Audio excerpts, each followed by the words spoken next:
আসসালামু আলাইকুম রহমতুল্লাহ বরকাতু।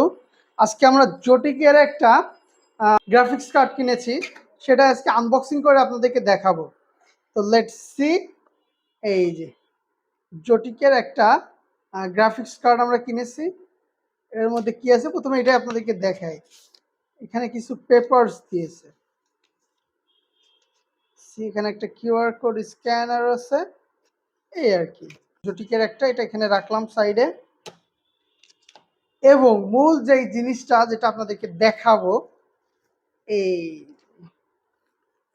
দেখবেন তো, এই এই এই দেখেন, এইটা সে আমাদের একদম অনেক অনেক মানে অনেক মানুষের শখ। তো সেম আমাদের ভিডিও কাজটা অনেক সুন্দর হবে, অনেক দ্রুত এবং অনেক সুন্দর সুন্দর ভিডিও আনবো। কারণ আমরা প্রায় 25,000 টাকা দিয়ে এই গ্রাফিক্স কার্ডটা নিয়ে এসেছি, একদম জটিকের অরিজিনাল গ্রাফিক্স কার্ড। সো আপনারা অবশ্যই আমাদেরকে অনেক সুন্দর সুন্দর ভিডিও এই গ্রাফিক্স কার্ড দিয়েই উন্নতি করার পরে আপনারা দেখতে পাবেন। ধন্যবাদ সবাইকে।